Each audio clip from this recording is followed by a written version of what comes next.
तो आज हम लोग पढ़ेंगे पदार्थ, और कक्षा 5 के भी जो विद्यार्थी हैं वो पदार्थ को बहुत अच्छी तरह से समझने का प्रयास करेंगे। तो पदार्थ सबसे पहले जानेंगे कि पदार्थ होता क्या है।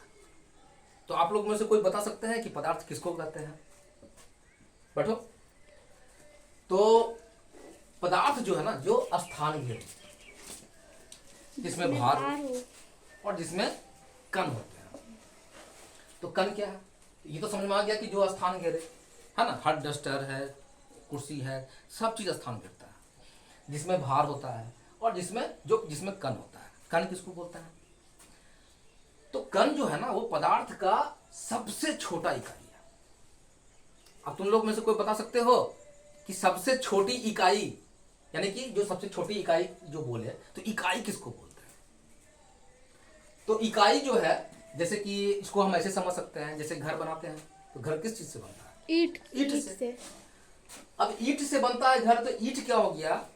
इकाई हो गया। एक एक ईंट को जोड़ करके हम घर को बना देते हैं, तो ईंट क्या हो गया? इकाई हो गया। अब इसको शरीर के संदर्भ में तुम समझ सकते हो, जैसे कि हमारा शरीर का इकाई क्या है? कोशिका। बोलना है कोशिका, ठीक है। और कोशिका को जब मिलाते हैं तो उत्तक बनता है, उत्तक को मिलाते हैं तो अंग बनता है, अंग को मिलाते हैं तो अंगतंत्र, और अंगतंत्र जब मिल जाते हैं तो क्या बनता है? जीव शरीर का निर्माण हो जाता है। तो हम लोग शरीर का इकाई क्या है? कोशिका, ठीक है।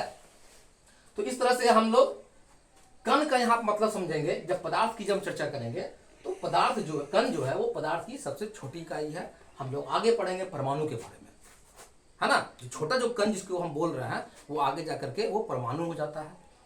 तो अभी इस बात को हम रखते हैं यहीं पर है। तो पदार्थ को अब हम कितने प्रकार के पदार्थ होते हैं? तो ठोस होता है, द्रव और गैस होता है, ठीक है।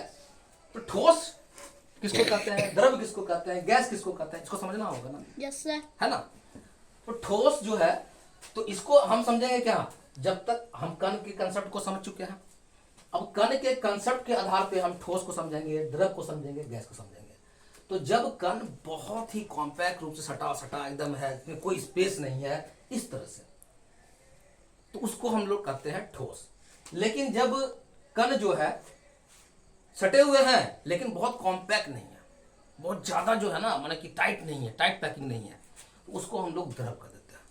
और जब गैस किसको बोलेंगे? गैस में मॉलिक्यूल्स जो है काफी दूर दूर होते हैं उसको। तो इस आधार पर हम कह सकते हैं, कण के आधार पर हम डिवाइड कर दिए, ठोस, द्रव, गैस। एक उदाहरण और ले सकते हैं कि एक स्टील का छड़ लेते हैं, एक लकड़ी का एक टुकड़ा लेते हैं उतना ही बड़ा, दोनों को साइड में गर्म करते हैं, तो स्टील वाला गर्म हो जाता है और जबकि लकड़ी वाला गर्म नहीं होता है। ऐसा क्यों होता है?